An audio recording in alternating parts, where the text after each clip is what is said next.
The auctioneer's hammer echoed amid cruel laughter, until an unexpected bid changed her fate. 3 moons later, in the face of danger, the same woman proved to have more courage than many warriors. Subscribe to the channel and see how this story of strength unfolded. She was bought like a worthless animal. Clarinha, daughter of migrant workers, a thin woman with calloused hands and eyes that no longer knew how to shine. In the interior of Bahia, in lands that the sun punished without mercy, what was a woman without family, without children, and without dowry worth? Widowed at 23, she owed the local colonel the amount her husband had borrowed to try to save their small farm, which the drought destroyed anyway. "A woman must pay what she owes," shouted Colonel Inácio, dragging her into the middle of the fair. With greasy fingers he raised Clarinha's chin while the men around laughed. "She hasn't given birth, but she's healthy. Good for cooking, for washing clothes. She's quiet, doesn't give trouble. Who gives more?" Nobody said anything. The merchants looked away, embarrassed, but none dared to challenge the colonel's power. Until from the back of the crowd, a dark-skinned man of imposing stature came forward. Damião was respected and feared in the region. A descendant of runaway slaves, he lived in the Quilombo community of Serra do Tambor, where they said he kept ancestral secrets. Without saying a word, he deposited at the colonel's feet a bag of rare medicinal herbs, a knife with an ornate handle, and a necklace with blue ceramic beads. "This isn't money," protested the colonel, but a nearby merchant whispered, "Those herbs can cure even coral snakebites, worth more than gold." No one contested. With a silent nod, Damião indicated the path for Clarinha, who followed him with her head down. As they crossed the square, she noticed that people moved away, some making the sign of the cross. They feared Damião but respected him, and she was now his property. On the way to the Quilombo, climbing trails among Mandacaru cacti and Zik-Siks, Clarinha expected orders, insults, perhaps something worse. But Damião just walked ahead, without looking back, as if certain she would follow. When they stopped to rest in the shade of an umbuzeiro tree, he offered her fresh water from a gourd. "In the Quilombo nobody owns anybody," he finally said with a deep, calm voice. "I gave what I had because it was the way to get you out of there, but I expect nothing in return." Clarinha didn't believe it. No man does something without expecting something back. In the Quilombo of Serra do Tambor, the first weeks were strange. The women looked at her with suspicion. After all, she was a white woman among them. The men kept a respectful distance. Clarinha slept in a small separate hut, where Damião assured that no one would bother her. Dona Zeifa, the oldest woman in the Quilombo, was the first to extend her hand to her. A respected healer, knowledgeable about herbs and enchantments, she taught her how to light the sacred fire, to recognize the remedies of the Caatinga, to prepare the porridge and flour. "A woman without roots is like a plant that doesn't take," said the elder, while showing how to clean foot wounds with huazeiro leaves. Gradually, Clarinha began to learn. Her hands, once trembling, now steadied while grinding corn. Her eyes, once lowered, began to observe the world around her. She noticed that Damião always sat far away during story circles, but his ears were attentive. She noticed that the children respected him without fear, and she discovered in whispered conversations that he had lost his wife and daughter during an ambush by hired guns years ago. Among all the children in the Quilombo, it was Tiê who most awakened Clarinha's care. A 6-year-old boy, orphaned, like her, with big, curious eyes that seemed to see beyond the horizon. Tiê had an atrophied leg since birth, which made him walk with difficulty. But he compensated for the physical limitation with a sharp intelligence and a rare talent for finding water even in the driest places. He was the first to smile at Clarinha, offering her a small clay sculpture he had made, a bird with open wings. "It's for you to fly when you want," he said, with the profound simplicity of children. Life in the Quilombo followed its own rhythm, marked by sunrise and sunset, by umbu and cassava harvests, by the songs that echoed at night around the fire. Until one morning with clear skies, danger came prowling again. 3 men on horseback appeared at the entrance to the community. Colonel Inacio's hired guns, armed with machetes and shotguns. They demanded Clarina's return. "The colonel says the deal wasn't fair," shouted the foreman. "A white woman can't live among blacks, it's against nature." The women gathered the children inside the houses. The Quilombo men stood in silence, holding hoes and scythes. Damião came out of his house slowly, his face as impenetrable as stone. "You are on our land," he said calmly. "There's nothing here that belongs to your colonel." The foreman spat on the ground. "You have a week to return the woman, or we'll come back with more men and finish off this rabble." When they left, leaving red dust in the air, a heavy silence fell over the Quilombo. That night the community gathered around the fire. Some argued that Clarina should be handed over. She was just a white woman after all, and it wasn't worth risking the Quilombo's peace for her. Others argued that giving in now would show weakness, and soon the gunmen would return asking for more. Dona Zephyr, with her white hair and eyes that seemed to carry the wisdom of centuries, called for silence by raising her wrinkled hands. "Our ancestors didn't escape from chains to see us bowed again," she said, her voice firm despite her age. "But we also didn't survive this long by being foolish. We need strategy, not blood." It was then that little Thier, sitting next to Clarina, rose with difficulty. "She taught me to read the letters," he said, pointing to Clarina. "I showed her where the river is born. That's a good exchange." The simplicity of the child brought tears to many eyes. Damião looked at the fire for a long time before speaking. 7 days, he said. "We have 7 days to decide." But everyone knew the decision was already made in his heart. That same night, when everyone had already retired, Clarina couldn't sleep. She sat at the door of her hut, looking at the stars that seemed brighter in Serra do Tambor than anywhere. Else, she heard footsteps and saw Damião approaching, carrying in his hands a small package of leaves. "I don't want to be a cause of pain for you," she said, before he could speak. "I can go back." Damião sat beside her, his austere face illuminated. "Only by moonlight. Nobody returns to captivity by their own will," he replied. "That's not what our ancestors taught us." He opened the package, revealing the blue bead necklace, the same one he had given to the colonel. "This belonged to my grandmother, who was born free before being captured. She said blue is the color of freedom, because it's the color of the sky that no one can imprison." He placed the necklace in Clarina's hands. There were no more words that night, only the shared silence of two people who knew the weight of pain and the value of dignity.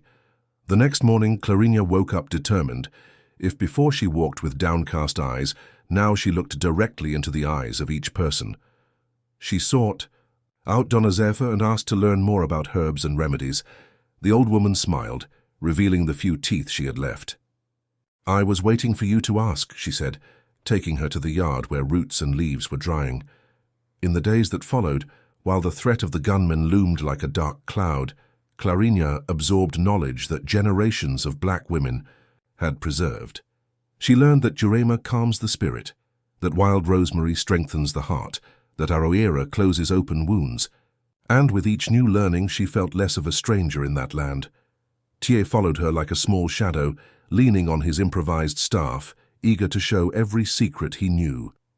It was he who showed her the path to the hidden spring among the rocks, where water flowed crystal clear even in the most severe drought. "This place is sacred," explained the boy with the seriousness of an adult. "Grandma Zephyr says that here the spirits of the ancients talk to us."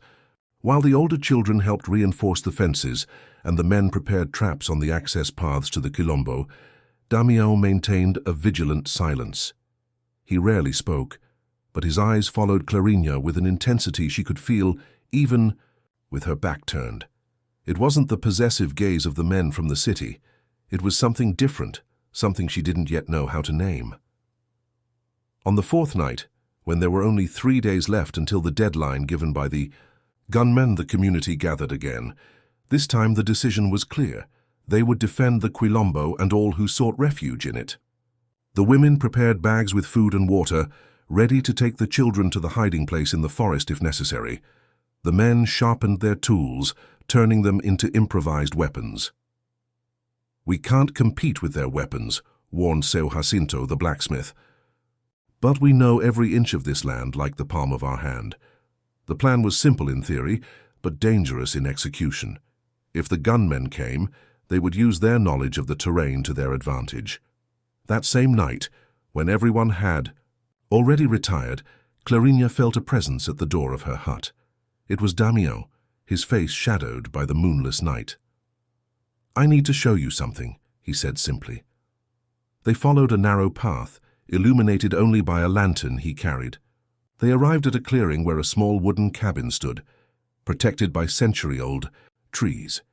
Inside there was only the essential: a woven palm mat, some utensils, a low table with herbs drying, and, hanging on the wall, a small portrait drawn in charcoal, a woman with a gentle smile with a child in her lap.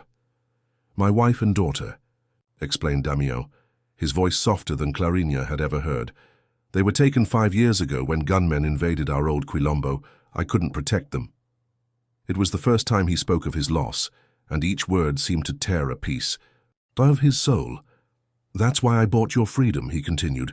"I saw in your eyes the same fear I saw in their eyes. I couldn't save my family, but I swore I wouldn't stand still watching another injustice." Clarinha felt the weight of that confession. It wasn't gratitude she owed Damião, it was understanding. Both carried invisible scars, marks of a world that saw them as less than human. "I'm not a warrior," she confessed. "I never learned to fight." Damião looked at her intensely. "Surviving is already a form of fighting," he replied, "and you survived." On the morning of the 7th day, little Thier was the first to spot the dust cloud on the horizon. He ran, limping more than usual due to his haste, to warn the adults. It wasn't just 3 gunmen this time. There were at least 15 armed men led by Colonel Inácio himself. They came prepared to destroy the Quilombo if necessary. The women quickly gathered the children, ready to take them to the hiding place in the forest, as agreed. Dona Zephyr, despite her advanced age, refused to go. "My place is here," she affirmed, "with the remedies and enchantments." Clarinha hesitated, torn between fleeing with the children or staying. That's when she saw Thier, eyes wide with fear, clinging to her skirt. The boy who had taught her the secrets of the land now trembled like a leaf in the wind. "I'll go with you," she decided, picking up the boy. But before they could leave, the horsemen were already surrounding the Quilombo. Colonel Inácio, mounted on his white horse, smiled with arrogance. "I've come to get what's mine," he shouted. "The woman and this land too. I already have the papers signed by the judge." He showed a document that he waved in the air like a conquest flag. "You have 1 hour to leave. Whoever stays will be treated as an invader." The Quilombo men formed a defensive line, with Damião at the front. But against so many weapons, what chance would they have? It was then that Clarinha, still with Thier in her arms, had an idea. She whispered something in the boy's ear, who widened his eyes and then smiled, nodding. She put him on the ground and advanced to stand beside Damião. The colonel laughed when he saw her. "I see the merchandise hasn't been mistreated. Come, woman. Your place is not among these people." Clarinha looked directly into the eyes of the man who had humiliated her. She was no longer the same woman. With her head down.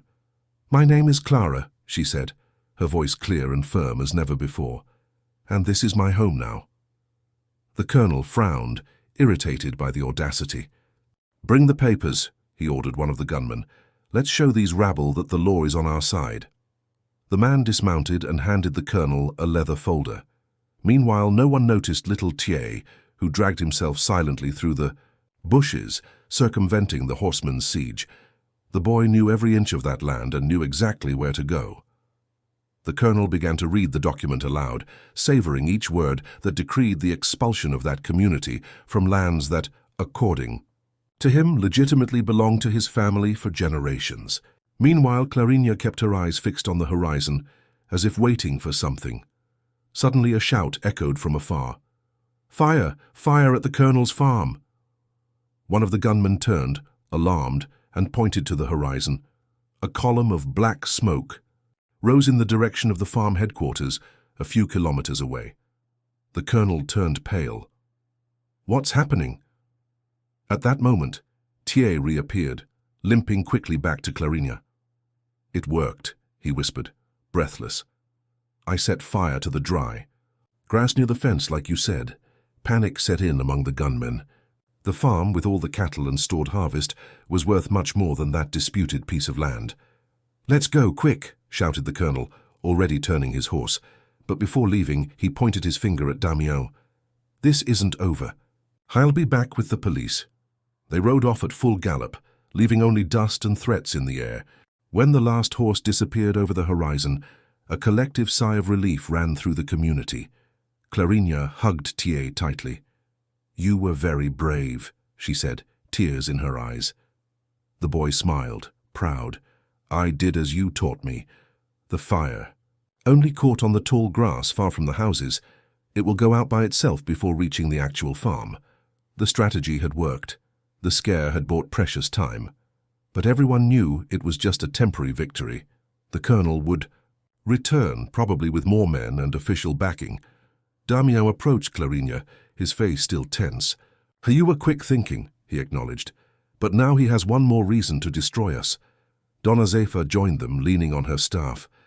"Now is the time to use what we've saved for times of great need," she said, enigmatically. She looked at Clarinha as if assessing her. "Come with me, daughter. It's time for you to know the true treasure of the Quilombo." Dona Zefa led Clarinha to a small structure of mud and straw, hidden among ancient jackfruit trees. The door, low and narrow, forced any visitor to bend to enter, an involuntary gesture of respect. Inside, the air was dense with the aroma of dried herbs hanging in bundles from the ceiling.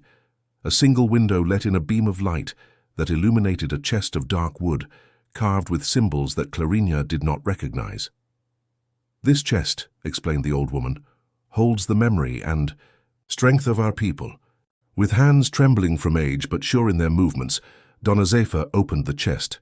Inside, carefully folded, were documents yellowed by time.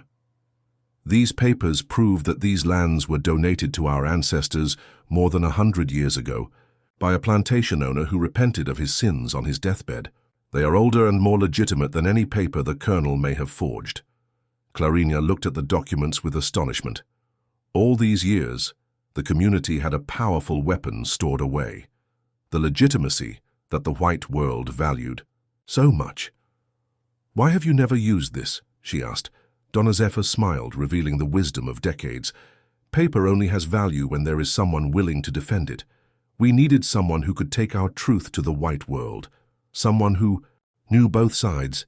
Clarinha immediately understood what the old woman was proposing. "I can go to the city," she said. "Show these documents to the judge." Dona Zefa nodded. "You are no longer the frightened woman who arrived here. Now you have the strength of our land in your blood and the wisdom of our ancestors in your heart." The next morning, a plan was drawn up. Clarinha would go to the city with the original documents, accompanied by Damião and Seu Jacinto, who knew a lawyer who had already helped Quilombolas from another region. Thier insisted on going too, but was convinced to stay under Dona Zefa's. "Kasi Kunei, I need you to protect the sacred spring," Clarinha told him, knowing that the responsibility would make him feel important. The journey to the city would take 2 days. They set out at dawn, with Clarinha wearing borrowed clothes that made her look like a rural teacher, a figure that would arouse less suspicion than a woman traveling with 2 black men. The path was dangerous, not only because of the gunmen, who might be watching, but also because of the natural elements. The Caatinga, although familiar, was implacable with those who did not respect its rhythms. On the first night, they camped near an almost dry stream. Sitting around the small fire, Damião finally asked what seemed to have been bothering him for days. "Why did you stay? You could have returned to the city when the gunmen came. It would have been safer for you." Clarinha looked at the dancing flames before answering. "Safe maybe, but not free." Her fingers unconsciously touched the blue bead necklace she now always wore around her neck. "I've learned that there are many forms of prison. Some don't have visible bars." Damião said nothing more, but his gaze contained a new understanding. Seu Jacinto, who until then had been silent, began to play softly on a berimbau he had brought, filling the night with ancestral melodies that seemed to converse with the stars. In the city, the dusty streets and the movement of the market caused a strange discomfort in Clarinha. It was like revisiting a world that no longer belonged to her. Suspicious glances followed the small group, especially Damião, whose proud posture stood out from the expected submission. They found the lawyer, Dr. Geronimo, in a small office at the back of the main square. He was a grey-haired man with round glasses and a tired expression, but his eyes lit up when São Jacinto explained the situation. "Cases like yours are rare, but not impossible," he explained, after carefully examining the documents. "This donation, title is legitimate and predates any recent claim, but," he hesitated, looking at the three, "Colonel Inácio has influence over the local judge. We'll need to take the case directly to the capital's court." The news was not encouraging. The capital was 5 days' journey away, and each day away from the Quilombo meant a greater risk of a new attack by the gunmen. It was then that Clarinha had an inspiration. "What if we bring the judge to us?" she suggested. The lawyer frowned, intrigued. "How do you intend to do that?" "The judge of the neighboring county," she explained, "is known for his righteousness. If we can get him to visit our land, he'll see with his own eyes the established community, the fields, the houses. It will be harder for him to decide against us after knowing our reality." The plan was risky but possible. Dr. Geronimo agreed to write an official letter requesting the judge's visit, with the argument that the case involved a historical dispute that deserved special attention. While the lawyer was writing the document, the three waited in silence. It was then that Clarinha saw through the window a familiar face that made her blood freeze. The colonel's foreman, watching the office from across the street. "We need to go," she whispered urgently. "We've been discovered." They left through the back of the office, with the lawyer's letter and the promise that he himself would deliver it to the judge. The return to the Quilombo would need to be faster, and by alternative routes. For 3 days they travelled only at dusk and during the night, avoiding main roads and hiding during the day. The tension was palpable. Clarinha felt that each minute away from the community increased the danger for those who had stayed. On the morning of the 4th day, when they could already see in the distance the hills that protected the Quilombo, they spotted a column of smoke that made their hearts sink. "No," murmured Damião, quickening his pace. When they reached the top of the hill that overlooked the Quilombo, the scene they found was devastating. 3 houses burned down, crops destroyed, animals scattered. In the center of the yard, a group of residents was gathered, some caring for the wounded. They ran down, desperate. Dona Zefa was the first to see them. Despite a cut on her forehead, she remained erect, giving instructions to young people who were preparing poultices for the wounded. "They returned yesterday," she explained, her voice tired but firm, more numerous and more cruel. "They burned what they could, but most of us managed to hide in the forest." Clarinha looked around, panicking. "Tié? Where is Tié?" Dona Zefa's expression darkened. "The gunmen took him. They said a smart cripple would serve well in the big house. The colonel thinks the boy knows where we keep our supposed treasures." Clarinha's legs weakened. Little Tié, her protégé, in the hands of those brutal men. She imagined his fear, his pain. Damião held her by the shoulders, preventing her from falling. His eyes, normally impassive, now burned with a contained fury. "They left a message," continued Dona Zefa. "We have until sunset tomorrow to abandon these lands. If we don't leave, they'll come back to finish the job, and the boy will be the first to suffer." That night, as the community reorganized and treated the wounded, a council was formed to decide what to do. Some argued they should leave. They had already lost a lot and could rebuild their lives elsewhere. Others argued that fleeing now would be abandoning Tié and betraying the memory of the ancestors who fought for that land. Clarinha, who until then had listened in silence, stood up. "I have a plan," she said, her voice firmer than it had ever been, "but I'll need everyone's help." When she finished explaining, a heavy silence fell over the group. What she proposed was risky and would require courage from everyone. "If we fail," warned São Jacinto, "we'll lose everything." Clarinha looked at Damião, seeking his support. He nodded slowly. "We've already lost a lot," he said. Now it's time to fight with the weapons we have. The next dawn, as the community prepared according to the plan, Clarinha and Damião set out alone for the colonel's farm.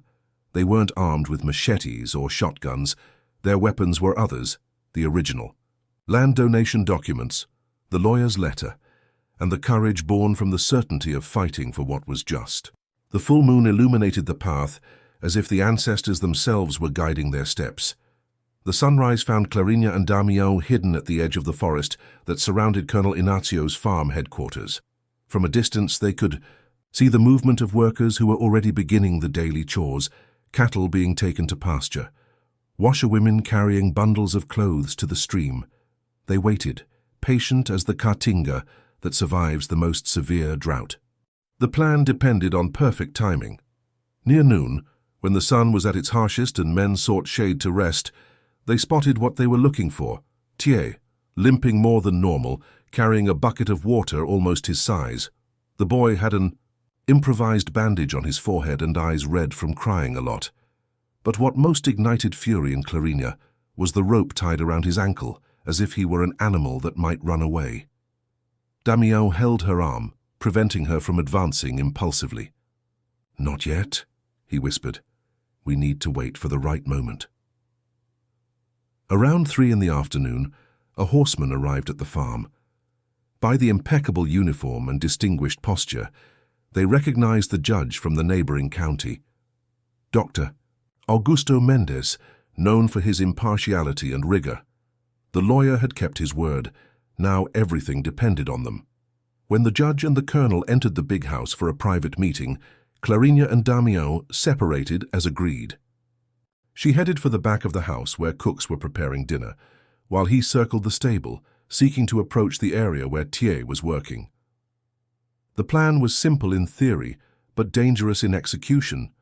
Create a distraction, rescue Thier and confront the colonel in the presence of the judge with the legitimate documents. Clarinha approached the kitchen with determined steps, as if she belonged to that place. Dressed with simplicity but with dignified bearing, she addressed the oldest cook. "Good day, ma'am." Dr. Augusto asked for fresh water with lemon to be brought to the meeting. The woman, accustomed to obeying without questioning, hurried to prepare the request. Clarinha took advantage of the distraction to grab a tray and arrange it with the pitcher and glasses. "I'll take it myself," she offered. "You already have a lot of work." The cook, grateful for the unexpected help, made no objections. Meanwhile, Damião approached Thier, who was gathering firewood for the stove. Seeing the man he considered his protector, the boy's eyes filled with tears of relief. "You came for—" "Me," he whispered, not as a question but as a certainty. Damião nodded, putting his finger over his lips to indicate silence. With a pocket knife, he quickly cut the rope that bound the boy's ankle. "When you hear the signal, run to those trees," he instructed, pointing to a small grove near the farm exit. "Dona Zefa is waiting there." Thier's eyes shone with understanding. The boy had always been too smart for his age, a born survivor, like everyone in that community. With the tray in her hands, Clarinha walked through the corridors of the big house as if she knew every corner. Years of serving in white people's houses had taught her to become almost invisible, a skill she now used to her advantage. Upon reaching the door of the office where the colonel was receiving the judge, she took a deep breath and knocked. Softly. "Enter," ordered the colonel's grave voice. Opening the door, Clarinha saw the 2 men seated in leather armchairs, maps and documents spread over a jacaranda wood table. The colonel turned pale upon recognizing her. The judge, confused by the host's reaction, observed the scene with curiosity. "I brought refreshments, gentlemen," said Clarinha, her voice clear and firm. She placed the tray on the table and, in a precise movement, let the Quilombo documents and the lawyer's letter fall alongside it. "And also the truth about the lands of Serra do Tambor." The colonel jumped up, his face contorted with fury. "You insolent woman! How dare you invade my house?" He made a motion to call his henchmen, but the judge, intrigued, raised his hand, asking for calm. "What is this about?" he asked, picking up the documents. "Who are you?" Clarinha straightened her shoulders, finding a dignity she didn't know she possessed. My name is Clara Maria dos Santos.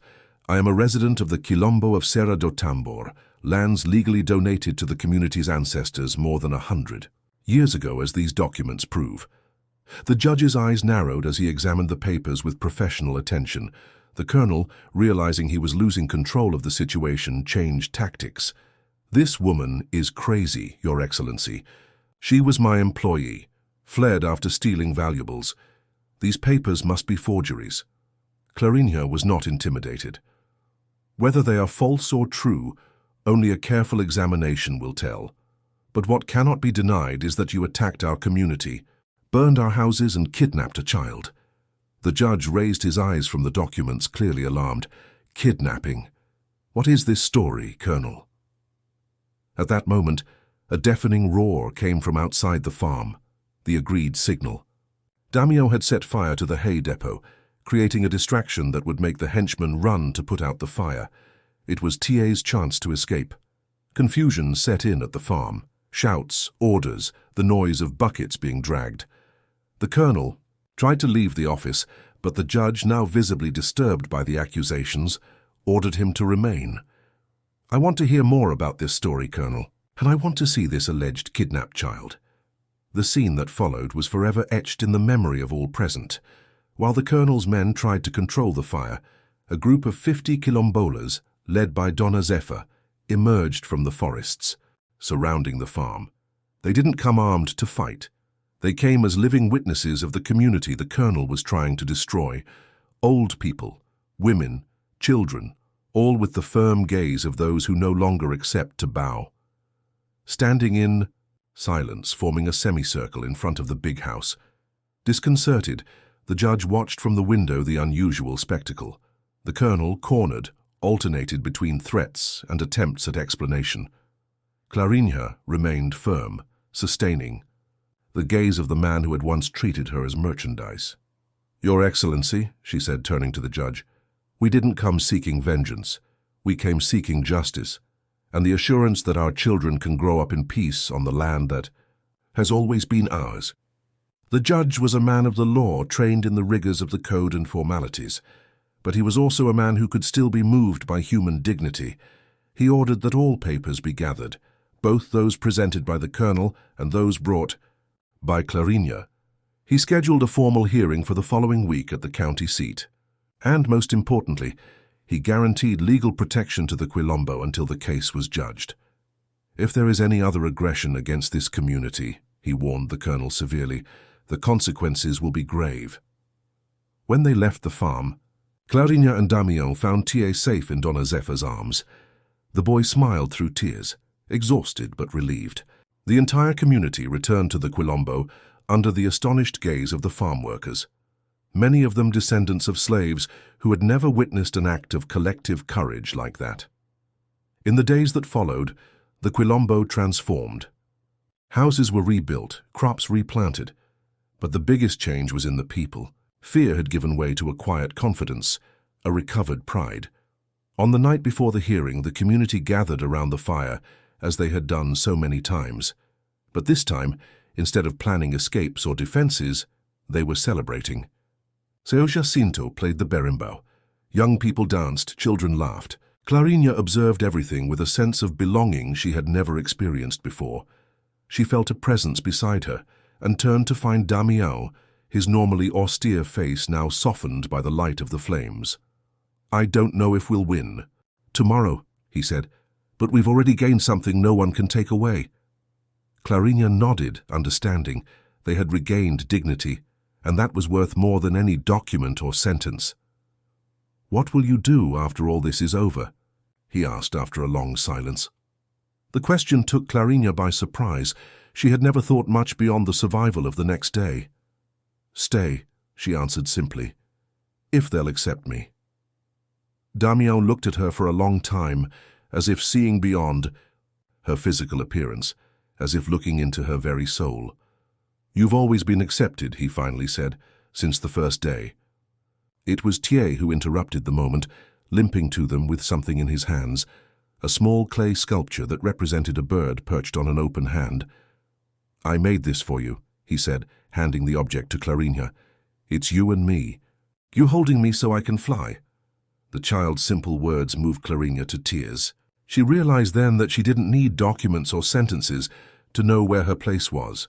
Her place was there, among those people who had taught her the true meaning of freedom. The morning of the hearing dawned with a clear and promising sky.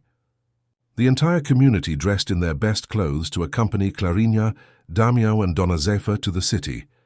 They walked with dignity, not as supplicants, but as citizens demanding their rights. What happened in that hearing room became legend in the Sertão. The judge, after carefully examining all documents and hearing the testimonies, declared the Quilombo community's possession of the lands legitimate. The papers presented by the colonel, it was revealed, were recent forgeries. The sentence was clear. The Quilombo of Serra do Tambor had legal right to those lands, and any attempt at expulsion would be a crime against the law. The colonel left the room with his head down, defeated not only in justice, but also in the respect he so prized. Upon returning to the Quilombo, the celebration lasted 3 days. Drums sounded, stories were told, promises of a better future were made and believed. On the last night of celebration, when most had already retired, Clarinha and Damião walked under the stars. He carried in his hands the blue bead necklace he had once used to buy her. My grandmother used to say that each bead of this necklace represents a generation that fought for freedom, he explained. Now, I want you to keep this as a symbol, not of what was, but of what will be. Clarinha accepted the gift, understanding its profound meaning. It wasn't a necklace, it was a legacy, a commitment to the future. When you brought me here, she said, looking at the light still lit in the Quilombo houses, I thought I had exchanged one prison for another. I never imagined I would find my true freedom. Damião smiled. A rare and precious smile that transformed his severe face into something almost youthful. Freedom is not a place, he replied. It's a path we walk together. There, under the starry dome of the Sertão, they sealed a silent pact. Not with words of conventional love, but with the promise to walk side by side in building a more just world for them, for Thiers, for all who would come after, carrying in their veins the blood and memory of those who dared to defy the destiny that others tried to impose on them. Years later, when travelers passed through Serra do Tambor, they heard stories about a woman named Clara, who arrived as an outsider and became a guardian. They said she had no children of her own, but that every child born in the Quilombo was a little bit hers. They told that in times of difficulty, it was she who found strength where others saw only reasons to give up. And when they asked Thiers, now a young teacher who taught the children to read and write their own history, what he most admired about her, he replied without hesitation, "She taught me that we don't need to fly to be free. We just need to know where our nest is." And so what began as a story of oppression transformed into a song of freedom, intoned across generations, echoing through the slopes of Serra do Tambor, vibrating in the heart of each person who learns that the greatest value is not in what we possess, but in the courage to defend what we believe in. If you were moved by Clarinha's journey and the struggle of the Quilombo of Serra do Tambor, don't let this story die here. Share your impressions in the comments. Subscribe to the channel to learn more narratives that celebrate human courage and dignity, and help keep alive the memory of those who fought for justice in our land.